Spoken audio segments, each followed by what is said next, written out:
Hello दोस्तों, कैसे हो। आज मैं फिर एक मज़ेदार वीडियो लेके आया हूँ।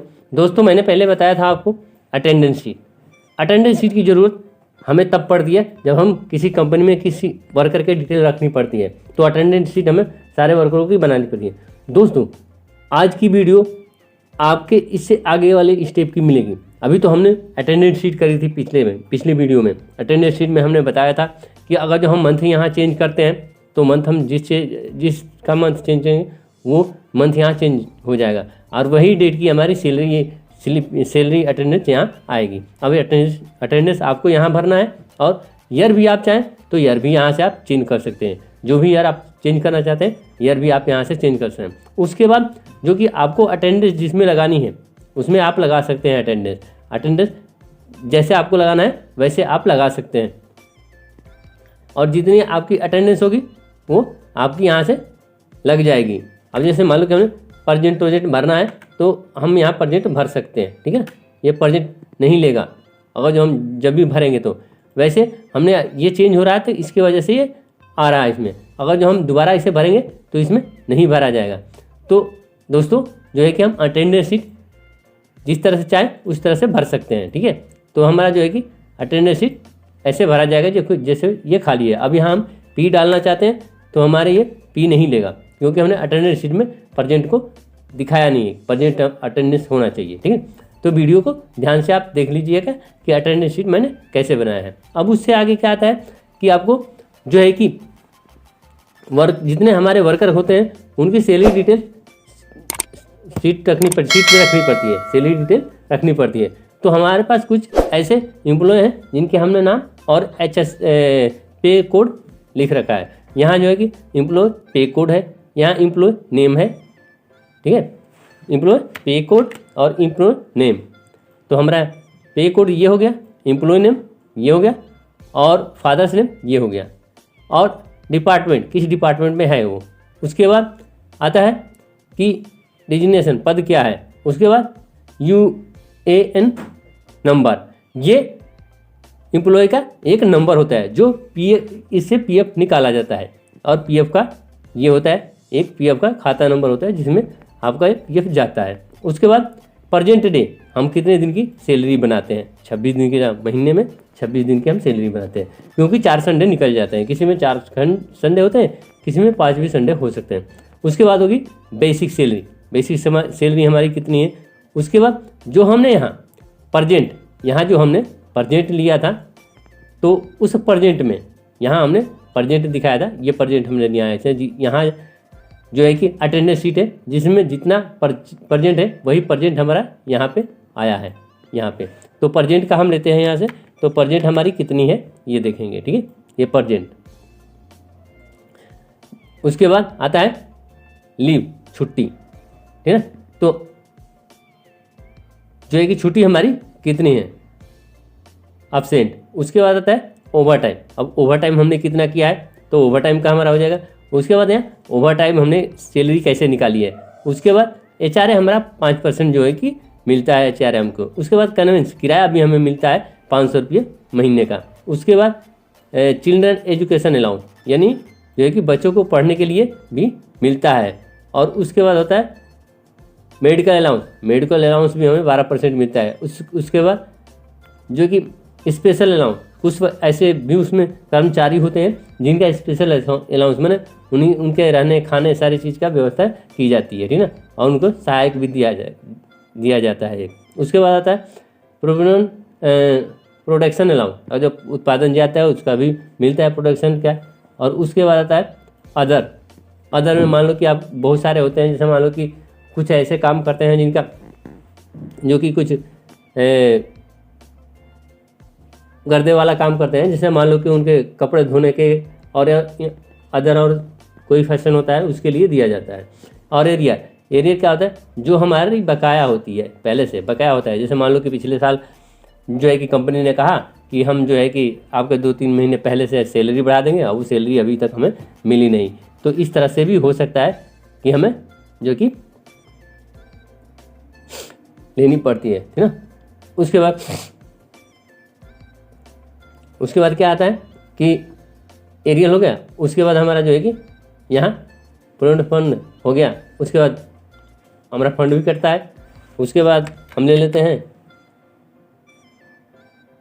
कि लोन एडवांस 15% ही है लोन एडवांस। और जो लोन हमने कंपनी में काम कर रहे हैं, हमें ज़रूरत पड़ गई किसी चीज़ की तो हम लोन एडवांस भी लेते हैं। उसके बाद अदर डिडक्शन, कंपनी अपना कुछ डिडक्शन काटती है, अपना जो है कि उनका जो होता है वर्करों में से कुछ पैसे काटती है जो उनके खर्चे के होते हैं कुछ, ठीक है।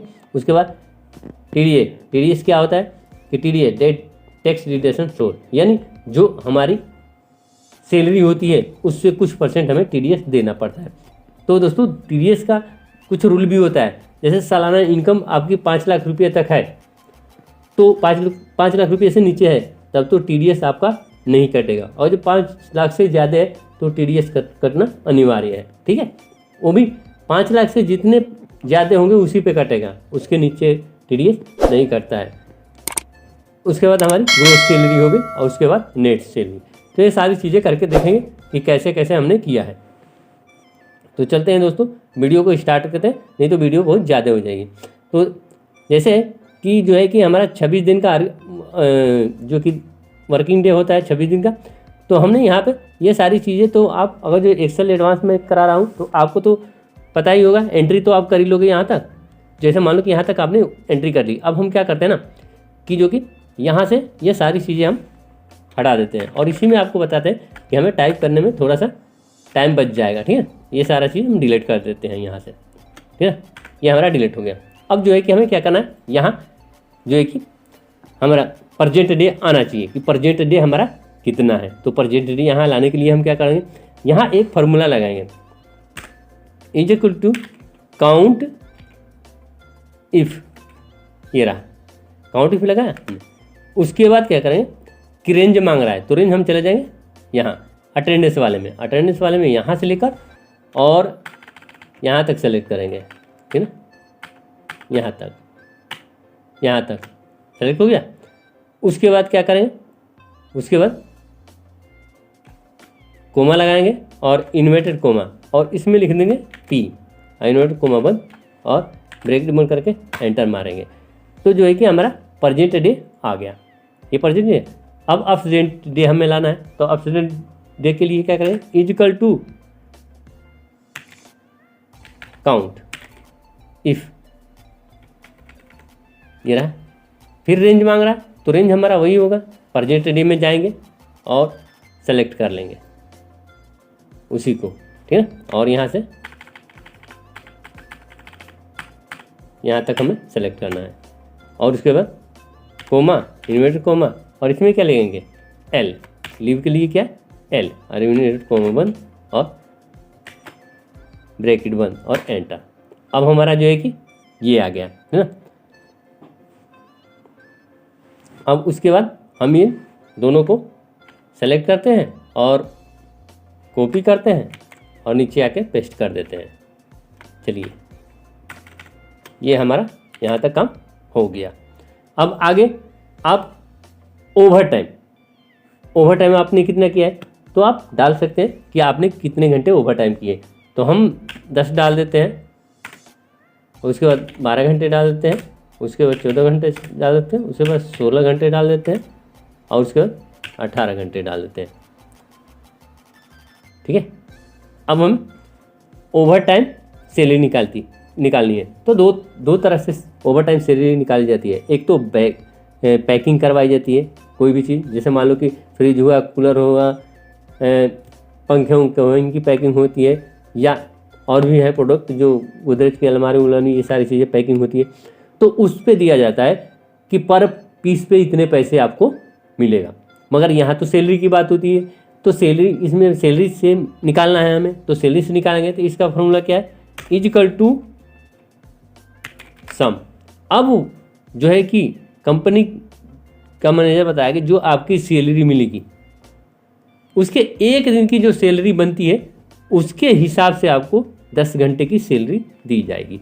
तो इसके लिए क्या करेंगे, सैलरी पे, बेसिक सैलरी पे क्लिक करेंगे, उसके बाद डिवाइड करेंगे इसे 26 से। जब 26 से हमने डिवाइड किया तो क्या हुआ, एक दिन की सैलरी निकल गई। अब उसे 1 घंटे की निकालनी है तो क्या करेंगे, अब उसे करेंगे 8 से डिवाइड। क्यों भाई, क्योंकि एक दिन में हम 8 घंटे काम करते हैं, ठीक है। क्लियर। 1 घंटे में हम कितने दिन काम करते हैं? 8 घंटे। चलो देखो, हमने बेसिक सैलरी का क्या किया, 26 से डिवाइड किया तो 1 दिन की सैलरी निकल गई, और उस 1 दिन सैलरी को हमने डिवाइड कर दिया किससे? 8 से, यानी 8 घंटे हम काम करते हैं 1 दिन में, तो हमारी 1 घंटे की सैलरी निकल गई। अब हमें कितने घंटे की सैलरी निकालनी है? तो 10 घंटे की। तो इसे मल्टीप्लाई कर देंगे 10 से, माने एल वाले कॉलम से, ठीक है। और उसके बाद ब्रैकेट बंद करेंगे और इसे एंटर मार देना। हो गया क्लियर। अब हम यहाँ करेंगे इजकल टू सम। अब HRA क्या है? यानी हाउस रेंट, माने कमरे का किराया गवर्नमेंट हमें देती है, ठीक है ना। तो जो है कि हम बेसिक सैलरी क्लिक करेंगे और मल्टीप्लाई में डिवाइड कर देंगे कितने? तो 5%, परसेंट का निशान लगाएंगे और ब्रैकेट बंद करेंगे और एंटर मार देंगे। यह हमारा हो गया यहाँ कन्वेंस, यानी किराया। तो किराया भी हमारी कंपनी देती है, तो मान लेते हैं सब में हम डाल देते हैं 500 रुपये किराया ये देती है कंपनी, सब वर्करों को 500 रुपया किराया देती है, ठीक है। तो सभी को बराबर मिलेगा यहाँ पर, ठीक है। तो सबको हमने 500 डाल दिया, ठीक है।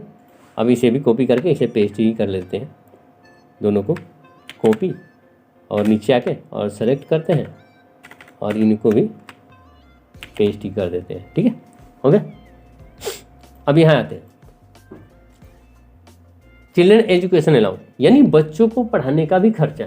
बहुत सारे ऐसे विभाग हैं जो बच्चों को भी पढ़ाने के खर्चे देते हैं। तो आपको जहाँ इसकी ज़रूरत पड़ेगी, जहाँ कहेंगे वैसा आप कर लेंगे। मैंने इसे जितने डिडक्शन होते हैं सारे डिडक्शन इसमें डाल दिए हैं, मैंने छोड़ा नहीं है, कि आपको ये पता चले कि डिडक्शन जो कि अर्निंग कौन सी होती है, डिडक्शन कौन सी होती है, कितनी होती है, मैंने सैलरी में कितनी अर्निंग होती है। जब हमारा पे स्लिप बनता है तो कितने अर्निंग होते हैं और कितने डिडक्शन होते हैं, तो सारे हम लेजर डाल दिए हैं इसमें। Is equal to sum, basic salary के लेंगे। बेसिक सैलरी अब कितने परसेंट? 10%, तो मल्टीप्लाई कर देंगे 10% से, ठीक है। ऊपर मैंने लिख रखा है कि इसी हिसाब से आपको करना है, जहाँ परसेंटेज दिया है वहाँ परसेंटेज में निकालना है, और जहाँ वेरिएबल दिया है वहाँ अपने आप डालने हैं, ठीक है। तो ये हो गया, ठीक है। अब हम क्या करते हैं, यहाँ इतना हो गया। चलिए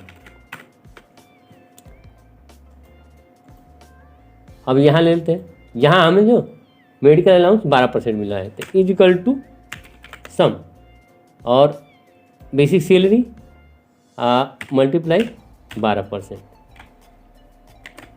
एंटर। ये भी हमारा हो गया। उसके बाद स्पेशल अलाउंस 3%, तो is equal to sum basic salary के 3% मल्टीप्लाई 3%, ठीक है। प्रोडक्शन अलाउंस हमें डालना है, तो प्रोडक्शन अलाउंस मान लेते हैं कि 300 मान लेते हैं कि 300 रुपया में प्रोडक्शन अलाउंस मिलता है। तो इसके करेंगे कॉपी और इसे नीचे लेके कर देंगे पेस्ट। ये हो गया पेस्ट। उसके बाद अदर अलाउंस से 150 रुपये मिलते हैं, तो इसे भी कर लेते हैं कॉपी और नीचे आके पेस्ट कर देते हैं। ये भी हमारा हो गया। एरियर मान लो कि पीछे का बकाया होगा तो एक आदमी को तो मिले रहेंगे, सबको मिलेगा, क्योंकि जो सैलरी बड़ी होगी सबकी बड़ी होगी उस ग्रुप के, जिस ग्रुप की पे स्लिप है उस ग्रुप की सैलरी सबकी एक साथ में बढ़ेगी। तो सैलरी मान लो कि हमारा 2000 या 3000 रुपया बढ़ा होगा या 1000 रुपये, तो 1000 रुपया भी बढ़ेगा। तो मान लो कि और जो 6 महीने पहले का है तो जो कि 6000 रुपया हो गया, और जो 2-3 महीने का है तो 3000 2000 डाल देंगे। तो चलो इसमें हम कहा 3 महीने पहले से हमने बढ़ाया, उन्होंने दिया नहीं है, तो 3000 रुपया वो अब दे रहे हैं, ठीक है। तो सब वर्करों को 3000 रुपये देंगे, ठीक है। तो हम करेंगे कॉपी और उसके बाद नीचे आएंगे, हम इसे कर देंगे पेस्ट, ठीक है। इन सबको भी कर देते हैं कॉपी और नीचे आ गए और इसे सेलेक्ट किया यहाँ तक और यहाँ तक करके और करते हैं पेस्ट। ये भी हो गया हमारा। अब होता है पीएफ। यहाँ तक तो हमारा अर्निंग था, यानी कहाँ तक अर्निंग था, तो देखो यहाँ से लेकर यानी ओवर टाइम से लेकर यहाँ से लेकर और कहाँ तक अर्निंग है हमारा, यहाँ तक अर्निंग है, ठीक है। ये ईयरनिंग का ले, यहाँ तक हमारा ईयरनिंग है। अब यहाँ से चलेगा डिडक्शन का, है ना। तो डिडक्शन का हमारा कहाँ से चलेगा, यहाँ से प्रोविडेंट एंड फंड के। तो यहाँ से देखते हैं कि डिडक्शन का हम क्या करेंगे।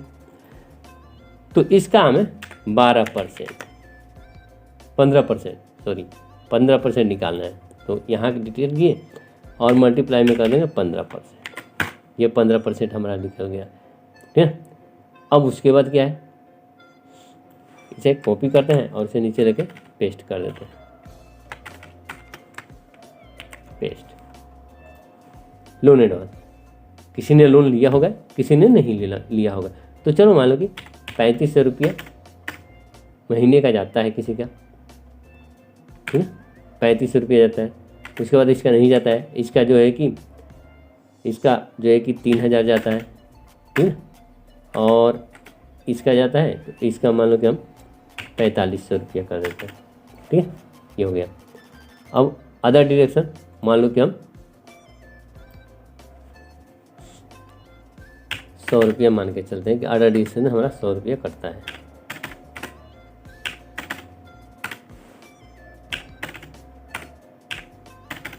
ठीक है। अब उसके बाद TDS तो 5% हमारा कटेगा, ये कटता है, फिर बाद में मिल जाता है। और जो 5 लाख से कम की हमारी इनकम है सालाना, तो वो सारा TDS अर्निंग होके और हमें मिल जाता है। तो इसका बेसिक सैलरी का क्या करते हैं, बेसिक सैलरी का 5% निकाल लेते हैं, ठीक है। ओके, अब हमें निकालनी है ग्रोस सैलरी, ठीक है। ग्रोस सैलरी निकालनी है, तो इसके लिए क्या करेंगे, Ctrl+C और नीचे आके और इसे पेस्ट कर देते हैं, हो गया। तो इसे कैसे निकालेंगे, अब देखिए, पहले हम ग्रोस सैलरी निकालेंगे और उसके बाद नेट सैलरी निकालेंगे। तो इसका फार्मूला लगाते हैं। देखिए, सम का ही फार्मूला आपको बताऊंगा, मगर बहुत सम आप करते हो, नॉर्मल ही सम करते हो नॉर्मल, और मैं एडवांस लेवल का सम बताऊंगा आप कैसे करेंगे। तो देखिए, = सम। अब हमें क्या करना है, तो हमें अभी तो प्रेजेंट डे भी निकालना है, जो प्रेजेंट डे में 22 दिन है। तो हम पहले बेसिक सैलरी को सेलेक्ट करेंगे, डिवाइड करेंगे 26 से, तो एक दिन की सैलरी निकल गई। अब मल्टीप्लाई हम कर देंगे किससे, 22 से, क्योंकि प्रेजेंट हमारा कितना है, 22 दिन, ठीक है। अब उसके बाद क्या करें, अब उसके बाद ब्रैकेट बंद कर देंगे, सीधा यही ब्रैकेट बंद कर लो, ये रहा। अब उसमें प्लस हमें क्या क्या करना है, तो प्लस का निशान लगाएंगे या फिर लगाएंगे = सम, और प्लस हमें करना है ये ओवर टाइम सैलरी से लेके, और शिफ्ट दबाओ और इसे सेलेक्ट करते जाओ, कहाँ, एरियल तक। हो गया, एरियल तक हमारा हो गया। और उसके बाद ब्रैकेट बंद करो और एंटर मार दो। देखो, ये हमारा हो गया ग्रोस सैलरी। अब हमें निकालनी है नेट सैलरी, तो कैसे निकालेंगे, तो अब क्या करेंगे, = सम। सम में हम किसे सेलेक्ट करेंगे, यहाँ से यहाँ तक। तो हमारा डिडक्शन कहाँ से, प्रोविडेंट फंड, ठीक है। या नहीं, पहले हम ग्रोस सैलरी को कर लेते हैं, पहले ग्रोस सैलरी कर लीजिए, क्योंकि ग्रोस सैलरी में से हमें निकालना है, ठीक है। और ब्रैकेट बंद करेंगे, ठीक है, और माइनस का निशान लगाएंगे। अब करेंगे = सम, और कहाँ से कहाँ तक करना है, तो प्रोविडेंट फंड से हमें लेना है यहाँ से, और यहाँ से लेकर और यहाँ तक, और ब्रैकेट बंद करते हैं और मार देते हैं हम एंटर, ठीक है। तो हमारा ये हो गया, हमारी क्या होगी, ये। तो यहाँ से हम क्या करते हैं, इसे आगे तक हम करते हैं कॉपी, और उसके नीचे हम आ जाते हैं और सेलेक्ट करके और कर देते हैं पेस्ट, ठीक है। तो दोस्तों, ये हमारी जो है कि सैलरी अटेंडेंट शीट तैयार होगी बन के। अब क्या है, अब जो है ना कि हमें अगला जो वीडियो हम बनाने वाला हूँ, उसके बारे में आपको थोड़ा सा बता दूँ कि वो कौन सी वीडियो आने वाली है। तो वो वीडियो आनी है ये वाली, ये पे स्लिप। पे स्लिप में क्या होगा, अभी आपने देखा कि इसमें जो यहाँ नाम क्या है इसका, देख लेते हैं एक बार। इसका नाम क्या है, अमित की नेट सैलरी और ग्रोस सैलरी कितनी बन रही है, नेट सैलरी और ग्रोस सैलरी 22,460 और 15,760। तो यहाँ आके देखते हैं कि है कि नहीं है यही ग्रोस सैलरी यहाँ, ठीक है। देखो इसमें किसका हमने लिया है, अमित का। यहाँ कर लेते हैं, यहाँ अमित का करते हैं शुरू में। ये रहा अमित, अमित की देखते हैं 22,460 और यहाँ कितना हो गया 15,760। सेम यही इसमें आ रहा है, यहाँ आ रहा है 22,460 और 15,760, हमारे इसमें भी यही आ रहा है। बस हमें क्या करना है, यहाँ देखिए कि हमें करना क्या है। मैंने बनाया है इसे, बस जो है कि कर्मचारी का कोड है ना, उसको आप यहाँ से सेलेक्ट करना है, जो भी कर्मचारी का कोड है, और सारा ओवर टाइम से लेके और सारी चीज़ें आपके पास दिखाई देगी कि कर्मचारी का मैंने कोड क्या है, उसकी नेट सैलरी क्या है, उसकी ग्रोस सैलरी क्या है। तो ग्रोस सैलरी हमारी ये दिख रही है और नेट सैलरी हमारी ये दिख रही है। वहाँ डिडक्शन हमने नहीं दिखाया है, यहाँ डिडक्शन भी है, देखो डिडक्शन यहाँ है। ठीक है, तो दोस्तों अगली वीडियो और इंटरेस्टिंग होने वाली है। और दोस्तों अगर जो वीडियो अच्छी लगी तो उसे लाइक और चैनल को सब्सक्राइब करना और बेल आइकन को ऑन करना मत भूलें।